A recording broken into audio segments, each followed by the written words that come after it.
Guys, nandito na naman ako At ito babalikan ko lang, nakalimutan ko na kasi. Ito ay napagkwentuhan namin nung mga nakarang araw ng ating puting kabayo, parang nung isang araw yata itong issue nitong si Shomai King, no? Itong si Jonathan ko tsaka itong si Carlito Makadangdang ng Shomai King So sapagkat binalita nga sa bilyonaryo at may mga dokumento silang nakuha na ito dalawang ito hindi lamang sa pagiging Shomai yumaman. Yumaman din dahil sa connection at sa mga kickback sa flood control. What the heck? Pero hindi na ako magtataka dun sa flood control, Pero, mas ako ay na curious ako sa relasyon nito sa mga Duterte. Sa kay Fentaboy. Kasi kumbaga, ayon sa report ng mga bilyonaryo, nagsimula itong yumaman talaga. Nagsimula itong magkamal ng napakadaming pera sa panahon ni Fentaboy. Siyempre, doon ako na-curious. So ngayon, tinanong ko yung ating puting kabayo, nag-uusap kami, sabi ko, ano bang alam mo rito kay Shomai King? Ano bang alam mo rito kay Carlito Makadangdang? Totoo ba itong mga sinasabi ng bilyonaryo? May katotohanan kaya ito? Ang tanong ko sa ating puting kabayo, alam niyo ang sagot ng puting kabayo natin, aba, ay totoo nga. Totoo na kaibigan ni Hani Abansenya itong mga ito. Alam niyo kung bakit? Kasi yan di ba si Hanilet noon meron siyang mga tinda-tinda, yung mga malilit na mga tindahan na mga parang cart, no? Meron din siyang siomai. Aside from meron siyang Dunkin Donuts, meron din siyang siomai. Yung mga maliliit na siomai na yan, pero front lang nila yon. So ngayon, ibig sabihin, ang kaibigan pala nitong mga ito, hindi naman talaga si Fentaboy. Ang kaibigan nitong mga ito ay si Hani. Si Hanilet Abansenya daw. Sabi sa atin ng puting kabayo, aba. Ibig sabihin, ang koneksyon, dahil kay Hanilet. At malamang-lamang, dahil sa padrino, ang nangyari dyan, nabigyan ng mga project. Pinasok ang construction. Diba? Pinasok ang flood control. At ayan na nga. Ngayon, dapat ito maimbestigahan din dahil hindi lamang sa yung flood control nito, mga ghost, no? Talagang sa bagay, ang AMLAC nag-imbestiga na rito. Sana i-freeze na tuluyan ng AMLAC, no? Ang mga accounts nito dahil nga mga questionable. Pero kung nagtataka rin sa mga bangko natin, bakit hindi ito na-report? Kasi parang kung hindi pa nagkaroon ngayon ng mga investigasyon na ganito parang ang AMLAC tahimik lang May naririnig ba kayong finifreeze dati ng AMLAC? May naririnig ba kayong mga balita na ang AMLAC ay kasi sa batas guys pag 500,000 above, nag-transfer ka ng pera, dadaan na yan sa AMLAC. Kumbaga i-red flag na yan ng bangko. So mag-i-investigate na ang AMLAC kung saan nanggaling ang pera, kaya ganyan. Kumbaga merong proseso dyan ang bangko Kaya ako nagtataka bakit mga ito parang nakakalusot, no?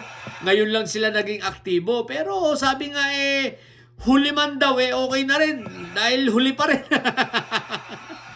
Ano yung kasabihan? Huli man daw at magaling ay huli pa rin. Diba? Mas okay na yun kaysa sa wala. Pero ang sa akin lang, dapat matuto na itong mga bangko natin tsaka itong AMLAC, So, imbestigahan ito. Dapat talaga maimbestigahan, sapagkat yun nga, malapit pala ito kay, kay Hanilet, Ay, kumusta na kaya si Hanilet, no? Mukhang hindi na nakikita ni Fentaboy. Hanilet, kumusta na mo kay Nipi? Porque hindi mo na nakikita si Fentaboy, hindi mo ba namimiss? Sabi ni balita ko, miss na miss ka na ni Fentaboy. Kaya lang, yung mga anak-anakan mo, walang iya talaga yun May sa demonyo talaga yung mga yun. Bawi-bawi niya. Sabihan mo na si Kitty, bawian na lang niya. Pag siya ay nasa panahon na ng pagpupolitika, pagiging politiko, si Weekend Bake, yung bebe, no? Na bebe pa sana, napilitan lang mag-mature. Sabihin mo, bumawi na lang. Bawian ka laban dito sa mga kapatid niyang may sayad. Isa bagay, may sayad rin naman siya. Pare-pareho silang may sayad, Sabihin mo, total, mas walang iya naman siya ron. Ipakita niya yung sungay niya. Di ba? Isipin mo, hindi ka pinapadalaw, Hanilet, oh. Tapos yung iba nakakadalaw, ikaw hindi. What the heck? Pinagbawalan ka. Eh, ikaw pa naman ang isipin mo, ikaw yung nag-stay si Fentaboy ng matagal. Di ba? Ikaw ang talagang pinaka-labidabs niya.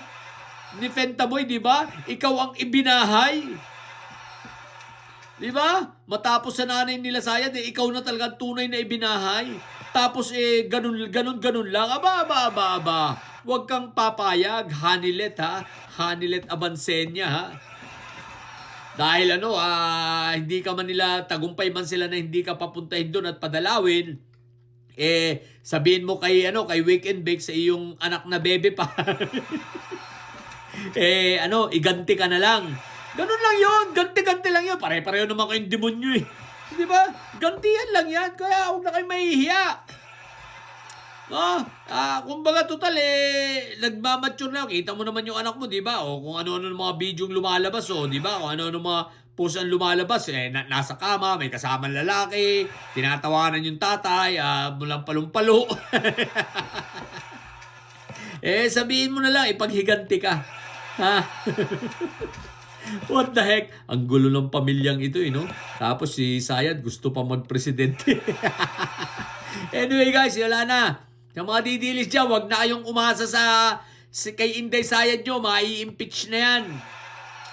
Ang asahan nyo na lang ay si Baste. Ang problema kay Baste, mga taga Maynila, pag nagsuot ng pulang brief, wala na. Takot sa pulang brief yan. Si Basti na lang ang pag-asa nyo. Lalo na si Pulong, tatakbo pa yan. Anyway, sabi sa atin ng puting kabayo, talagang ang plan B nila, si Basti talaga si Barbie Basti ang siyang tatakbo bilang presidente. Okay? So ngayon, abang-abang tayo sa sino kaya ang another Pepperma dadagdag at babaliktad. Hulaan ninyo. Ang Pepperma sa committee report ng anong pangalan ito? Ng Blue Ribbon, no? Sino yung madadagdag? Ito, hula ko lang, ha? Hindi kaya basta? Nasabi ko na ng mga una pa yun, pero baka sumablay ako, sinabi ng ating puting kabayo, babaliktad yun, pero tingnan natin. O sige na, tingnan natin kung kaya, si Bongo nga kaya, yung isa sa babaliktad talaga. No? Tingnan natin. Si Bongo, si Quick Melt.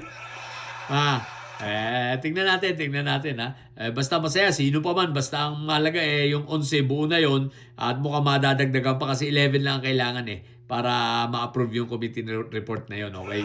11 votes lang o 11 signatures, no, ng mga senator. Pero solid na yung 11 mukhang may madadagdag pa. So abangan natin ha.